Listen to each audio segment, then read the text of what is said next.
시청자 여러분 안녕하십니까? 출발 성공 투자 후반부 이어갑니다. 오인주입니다. 안녕하세요. 이혜은입니다. 지난 금요일 미국 증시 하락으로 마무리했고요. 6주 만에 상승을 멈추고 3대 지수 모두 하락으로 마무리했습니다. 글로벌 원샷 보면서 함께 확인해 보시죠. 물가와 싸웠던 한 주였습니다. PPI까지 발표가 됐는데 PPI가 예상치를 모두 상회하는 수치를 발표를 하면서 서비스 물가가 끈적하게 잡히지 않는다는 것을 반증을 하고 있습니다. 이에 따라서 10년물 국채금리 수익률, 2년물 국채금리 수익률 모두 급등하는 모습을 보여줬고요. 시장의 심리도 좀 점차적으로 얼어붙고 있는 모습을 보여주고 있습니다. 다우존스 지수부터 S&P 500 지수 모두 굉장히 들쑥날쑥한 흐름을 보였던 하루였다라고 보시면 되겠고, 장 막판으로 갈수록 낙폭을 더욱더 키워나가는 모습을 보여줬습니다. 그나마 시장이 중간에 반등할 수 있었던 것은 연준 인사들의 발언이 시장의 심리를 조금이나마 누그러뜨렸다라는 점일 텐데요. 보스틱 총재는 2%까지 시간이 필요하다. 메리 데일리 총리는 아직 할 일이 남아있다라는 이야기를 했습니다만, 그나마 지금 시장에서 충격적으로 받아들이고 있는 물가 지표에 반해서 그나마 연준 인사들의 발언들의 수위가 약했다라는 이야기가 나오고 있습니다. 2월 미시간대 소비자 심리지수도 발표가 됐는데요. 시장 예상치보다 조금 낮게 발표가 됐고 이전치와 비교했을 때 큰 변동은 없었습니다. 밸런스에서 금리 정책에 대해서 전면 수정할 수 있다. 그 전면 수정이라는 이야기는 금리 인하 기조에서 금리 인하를 언제 할 것이냐를 바라보는 기조에서 금리 인상으로 다시 선회할 수도 있다라는 것을 시사하고 있는 겁니다. 물론 밸런스의 분석이기 때문에 시장에서 무조건 연준이 인상을 할 것이다라는 것으로 받아들일 수는 없겠습니다만, 선물 시장에서는 6월 인하 쪽에 조금 더 비중을 두면서 점차적으로 금리 인하를 기대하는 시점이 늦춰지고 있다는 것은 분명해 보입니다. 자, 2주 동안 9.56% 상승을 만들어냈던 유가입니다. WTI 원유 선물 지수 80달러 선에 이제 육박하고 있는 모습을 보여주고 있는데요. 지난 금요일 WTI 원유 선물 1.49% 오르면서 79달러 선에서 거래를 마치고 있습니다. 최근 10거래일 중에 9거래일 상승으로 마무리를 했던 유가가 과연 이렇게 높아지고 있는 물가 지수에 얼마나 영향을 미치게 될지까지 영향 한번 지켜보시면 좋겠고요. 이제 남아있는 물가 지수는 29일에 PC 물가 지수입니다. 주거비에 대한 비중이 상당히 좀 적게 잡히고 있는 PC 물가지수이고 연준도 상당히 주시하고 있는 물가지수니까요. 함께 지켜보시면 좋겠고요. 지난 금요일 시장이 전반적으로 약세를 보인 가운데 일라이릴리가 상승으로 마무리를 할 수가 있었습니다. 목표가를 상승하고 있는 IB들이 한 주 동안 굉장히 많았는데 지난 금요일에는 모건 스탠리 의견이 나왔습니다. 목표가를 950달러로 높여 잡으면서 현재 주가 대비 상방에 한 18%가량 열려있다라는 이야기를 함께 내놨거든요. 일라이릴리가 과연 이번 주에 또 시총 1조 달러도 돌파를 해낼 수 있을지까지 지켜보시면 좋을 것 같습니다. 어플라이드 머티리얼즈 실적 저희가 지난 금요일에 당잠사 통해서 전해드렸죠. 반도체가 전반적으로 조정을 받는 가운데에서도 어플라이드 머티리얼즈의 실적이 전반적으로 장비주만큼은 끌어올렸던 하루였습니다. 슈퍼마이크로 컴퓨터 이 종목은 엔비디아와 함께 맞물려서 데이터 센터의 수요와 크게 관련이 있는 종목이죠. 지금 뱅크 오브 아메리카에서는 슈퍼마이크로 컴퓨터 앞으로 상방이 더욱더 열려있다. 우리가 엔비디아와 함께 주목할 만한 기업이다라고 이야기를 내놓으면서 주가가 급등했는데 웨이스파고에서는 이미 그 전망에 대한 기대치가 많이 반영이 됐다라는 이야기를 내놓으면서 20%가량 빠지는 모습을 보여줬습니다. 지난 한 주간의 미국 증시도 정리해 보겠습니다. 앞으로 남아있는 1마일을 잡기가 굉장히 어렵다라는 이야기는 연준에서도 계속해서 꾸준히 하고 있는 이야기죠. 한 주간의 등락률 보시면 그동안 상승을 이끌어왔던 빅테크 종목들이 전반적으로 하락하는 모습을 보여줬습니다. 이에 따라서 6주 만에 상승 랠리를 멈췄던 미국의 3대 지수였다라는 말씀 앞서서 전해드렸고요. 러셀 2000부터 필라델피아 반도체 지수까지 일제히 조정이 나왔고 그나마 시장에서 빅테크가 조정받는 가운데 분위기를 끌어올리는 듯했던 러셀 2000 지수도 1% 넘게 빠지는 모습을 보여줬습니다. 빅스 지수가 다시금 치솟고 있으니까요. 이 부분도 계속해서 주의 깊게 지켜보실 필요는 있겠습니다. 물가와 싸웠던 한 주라고 말씀을 드렸습니다. 라스트 마일에 대한 우려였다라고 미래에셋증권에서 이야기를 하고 있는데요. 그만큼 지금 여기 이 마지막 구간을 보시면 굉장히 지지부진한 흐름이 왔다 갔다 하는 걸 보실 수가 있을 겁니다. 그만큼 연준의 목표치 2%를 향해 나아가는 그 마지막 발걸음이 참 험난하다라는 것에 반증을 하는 것이겠고요. 서비스 물가에 발목이 잡혔다라는 말씀을 드렸는데 연준이 서비스 물가가 잡히지 않으면 우리가 금리 인하로 가는 길 자체가 굉장히 험난할 것이다라는 이야기는 반복적으로 하고 있습니다. 이번 PPI에서도 의료 쪽, 특히 외래 진료 부분에서 2.2%가 상승하면서 서비스 물가가 무려 0.6% 상승에 기여를 하고 있었는데요.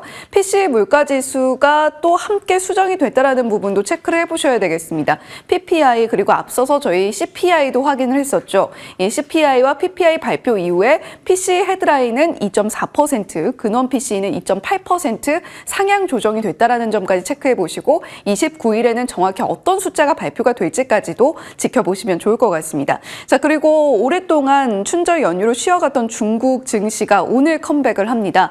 주요한 이슈들 뭐가 있을까요? 인민은행의 2월 정책금리가 지난 주말 사이에 2.5% 동결로 결정이 됐습니다. 그리고 20일에는 LPR도 결정이 되는데 중국 매체에서 이번 LPR 결정에 있어서 다소간의 인하 가능성이 엿보인다라는 이야기하고 있으니까요. 과연 중국이 지금 증시 부양책과 덧붙여서 LPR 금리까지 인하를 하게 될지 지켜보시면 좋겠고 파이낸셜 타임스에서 약간 재미있는 기사를 또 내놨습니다. 중국 증시의 컴백과 함께 그리고 중국이 연착륙을 할 수도 있다는 기대감과 함께 우리가 지켜봐야 될 것들이 바로 이 명품 종목들이다라는 이야기를 하고 있는데요. 중국 증시에 직접 투자하기는 좀 무섭고 대신에 중국의 연착륙의 기대를 걸어보고 싶으신 분들은 명품 관련주들 최근 주가 흐름도 괜찮고 중국의 간접 투자 형식으로 우리가 생각해 볼 수 있다라는 기사도 함께 내놨으니까 지켜보시면 좋을 것 같습니다. 자, 여러분들이 쉬어갔던 주말 사이 반도체 뉴스들이 정말 많이 쏟아졌습니다. 중동을 둘러싸고 쩐해 전쟁이 전개되고 있는 것이 아닌가라는 생각이 드는데요. 오픈 AI의 샘 올트먼은 AI 칩 생산을 위해서 7조, 우리 돈으로 무려 9,300조 원입니다. 자금 조달 추진하고 있다라는 이야기는 어제 오늘 일은 아닌데요. 이 부분을 현실화하기 위해서는 중동 쪽에서 자금을 끌어와야 되고 미국의 상무부와 긴밀하게 이야기가 되어야 한다라는 것과 함께 오픈AI의 샘 올트먼이 계속해서 박차를 가하고 있습니다. 자, 그런가 하면 소프트뱅크의 손정희 회장 엔비디아와 겨룰 만한 AI 반도체 육성을 위해서 펀드 조성을 한다고 합니다. 무려 1,000억 달러 규모고요. 우리 돈으로 133조 원 규모입니다. 오픈AI의 구상보다는 다소 현실적인 금액이라는 이야기도 함께 나오고 있는데 오픈AI 관련해서 추가로 나왔던 소라 이야기 잠시 후 인주 앵커와 더 자세하게 짚어보시겠고요. 그리고 이번 주에 인텔 다이렉트 커넥트 행사에 샘 올트먼이 등장할 때 어떤 이야기 내놓는지까지 주목해 보시면 좋겠습니다. 장비주만 살았던 지난 금요일의 시장 흐름 한번 체크해 보시면 좋겠고요. 이번엔 블룸버그에서 SK 하이닉스를 콕 집어서 이야기를 했습니다. SK 하이닉스 지난해 초와 비교했을 때 주가 상승 무려 95%가량 만들어낸 기업인데 그럼에도 불구하고 HBM 쪽에서 단기적으로 계속해서 주도적인 입지를 차지할 것 같다. 상방 아직 열려있다라는 이야기 내놨고요. 애플의 폴더블 폰 이슈도 체크를 하셔야 되겠습니다. 내구성을 자체 테스트를 굉장히 엄격하게 했는데 이 부분에서 테스트를 통과하지 못했다라는 이야기 들려왔고요. 폴더블 아이폰 개발이 보류되는 대신 폴더블 패드가 먼저 선보여질 수도 있다라는 이야기 나오고 있습니다. 우리나라에서도 애플의 폴더블 폰 관련주로 부품주들이 다소간의 상승이 나오기도 했었는데요. 오늘 시장에서 혹시나 충격은 없는지 체크해 보시면 좋겠고요. 이번 주에 굉장히 중요한 일정 엔비디아 실적 발표 있습니다. 목요일 오전에 우리 시간으로 발표가 되니까요. 저희 목요일 당잠사에서 전해드릴 수 있도록 하겠습니다. 네, 이렇게 지난주 미국 증시 쉬어가는 흐름을 보였습니다. 우리 시장은 같이 쉬어가면 안 될 텐데요. 그러게 말이에요. 우리 지수와 연관돼 있는 그 MSCI 추종지수나 선물지수는 강하진 않았습니다. 사실 테크 쪽이 미국이 쉬다 보니까 우리가 이제 그 영향을 받는 그런 모습이었는데요.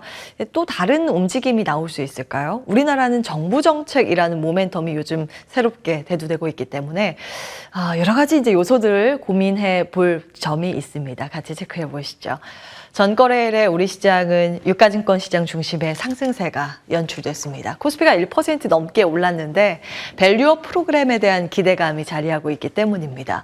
외국인과 기관이 다시 저PBR주를 매수하면서 코스피는 3거래일 만에 상승 전환에 성공했습니다. 특히 증권주에서는 무더기 52주 신고가가 나왔는데요. 대부분의 증권사들이 거의 신고가를 경신했습니다. 그 밖에 또 다른 저PBR주, 자동차, 금융, 지주사의 강세 두드러졌습니다.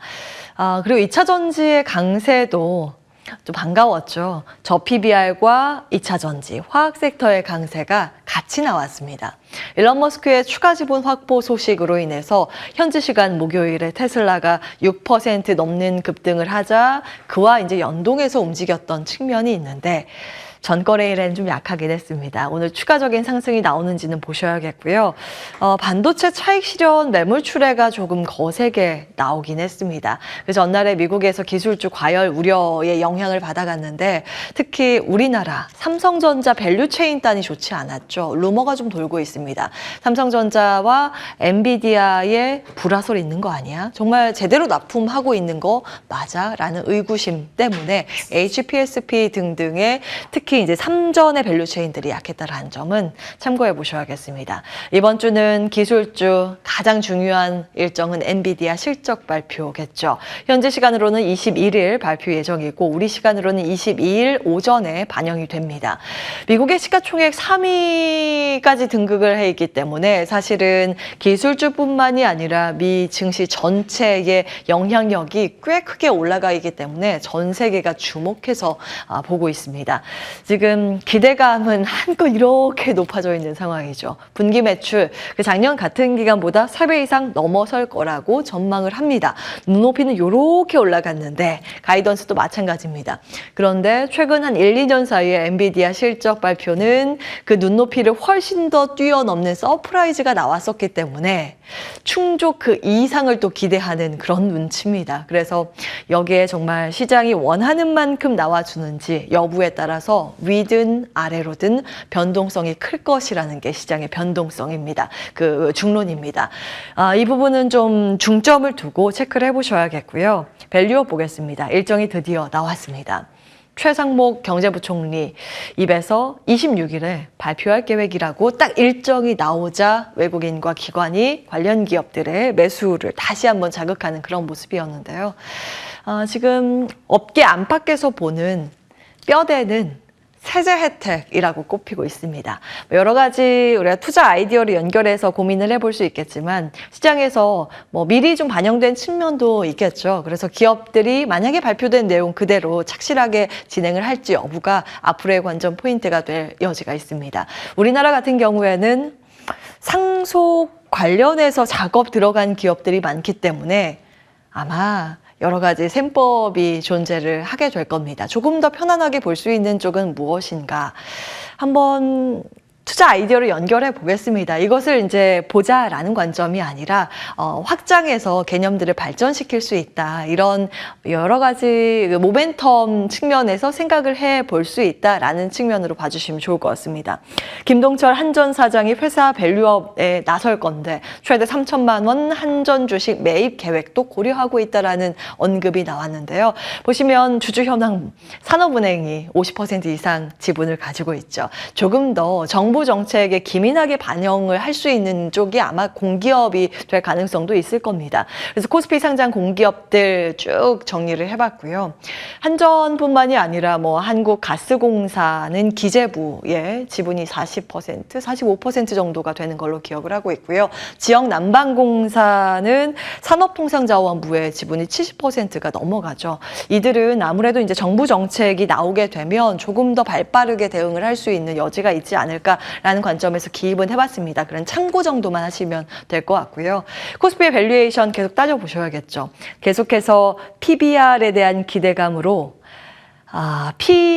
코스피 밸류에이션 자체가 최근 좀 올라가고 있습니다. PBR이 장부가 1배 가까이로 지금 달리고 있는 상황이라서 확실히 정부 정책이 정말 강력한지의 여부에 따라서 그 상단이 좀 결정이 되지 않을까라는 고민도 듭니다. 그래서 PBR의 밸류업인가 피바람인가 딱 그 기로에 서 있는 이번 주가 될 가능성이 있을 텐데 KB증권에서는 자산배분전략부에서 이런 의견을 냅니다. 현재 정책 발표 전에 일시적인 조정 시기에 들어갔는데 그 이유는 좀 일본의 사례가 있는 정책 발표인 만큼 그 기대감으로 단기간에 주가가 미리 반영을 시켰기 때문이다 이야기를 하고 있습니다. 전거래일에는 앞서 보신 것처럼 저 PBR주가 강세 흐름을 보였지만 주간 단위로 다시 정리해서 보시면 코스피는 주간 단위로 약했고 가치주는 성장주보다 훨씬 아웃퍼폼을 했고 업종별로 봤을 때 은행과 보험 등 저 PBR주의 낙폭이 두드러졌습니다. 실제 정책 발표 이후에 시장은 두 가지 가능성 모두 염두에 둬야 한다라는 목소리가 적지 않죠. 기존의 추세를 주도했던 이들 저 PBR주가 다시 상승할 가능성도 있지만 시장의 컬러가 변할 가능성도 있다라는 점 같이 정리가 되고 있습니다. 1차 정책 발표 이후에도 추가적인 후속 조치 여부가 나오는지 중장기적인 관점에서 이것이 보다 중요하다라는 목소리가 나옵니다. AI 이야기를 좀 이어가겠습니다.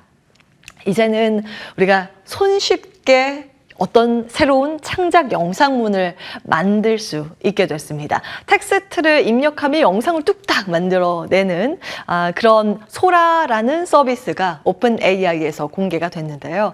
프롬프트, 이 명령어를 입력하기만 하면 최대 1분 길이의 영상이 제작이 됩니다. 일단 준비된 영상 함께 보실까요? 거리를 걷는 여성의 모습을 그려줘 라고 입력값을 얘기했습니다. 세련된 여성이 빛나는 네온과 도시간판으로 가득한 도쿄의 거리를 걷고 있다. 그녀는 검은 가죽 재킷, 붉은색 롱드레스, 그리고 검은 부츠를 신고 검은색 지갑을 들고 선글라스를 끼고 빨간 립스틱을 들고 있다. 이런 몇 개의 문장만 입력을 했는데 이렇게 고퀄리티의 영상을 뚝딱 만들어냈습니다. 사실 2022년에도 구글의 딥마인드를 통해서 이런 서비스가 공개가 됐습니다. 없던 서비스는 아닌데 그 기술이 조악한 수준에 그쳤었거든요. 근데 이번에 오픈 AI에서 공개한 소라의 서비스 같은 경우에는 정말 그 CG 처리를 한 영화를 보는 듯한 고퀄리티의 영상을 만들어내서 주말 사이에 큰 화제가 되기도 했습니다. 뿐만이 아니라 심지어 이런 이제 다른 서비스인데 이미지를 만들어내는 것도 뚝딱 이제는 이미지는 명령어조차도 필요 없게 됐습니다. 보시면 구역을 이렇게 지정을 해서 네모, 여기는 창문, 여기는 장미꽃, 여기는 모자, 여기는 보타이, 여기는 개구리 이렇게 해서 지정만 해서 키워드만 입력을 하면 이렇게 거기에 맞는 그림, 이미지가 뚝딱 만들어내는 이 서비스도 이미 지금 나온 상황입니다. 정말 우리는 편한 시대를 살고 있죠. 그래서 투자의 아이디어로 삼성증권에서는 이번 주 테마 가이드 이렇게 꼽고 있습니다. 한 손엔 밸류업 프로그램, 한 손엔 AI. AI 관련해서는 볼만한 부분은 하드웨어에서 소프트웨어 쪽으로 이동할 가능성에 주목하고 있다는 목소리가 좀 나오고 있죠. 엔비디아 실적 발표를 앞두고 하드웨어는 차익 실현 출회 가능성이 있는데 오히려 그 순환매 관점에서 AI는 계속 시장에서 주목을 받기 때문에 소프트웨어 쪽으로 이동 이동할 가능성이 있다라는 목소리입니다. 볼만한 소프트웨어 솔루션 기업, 영상, 번역, 챗봇, 의료 AI 기업들 쭉 여기서 꼽고 있고요. 밸류업은 그동안 많이 이제 보셨기 때문에 익숙할 것 같습니다. 자동차, 지주사, 은행, 화학 등등이 꼽히고 있고, 마지막으로 요즘 테크가 좀 쉬고 있습니다. 폴더블 폰 관련해서 그 애플의 노이즈도 전해지는 만큼 테크가 쉴 때는 우리가 무엇을 봐야 할 것인가에 대한 고민도 해보셔야 할 텐데, 대한 성장주로 삼성증권에서는 바이오, 게임, 엔터를 꼽고 있는데 각각의 차별적인 모멘텀들이 있는 기업으로 선별적으로 보자라는 목소리 나옵니다. 같이 참고해 보시죠. 당잠사였습니다.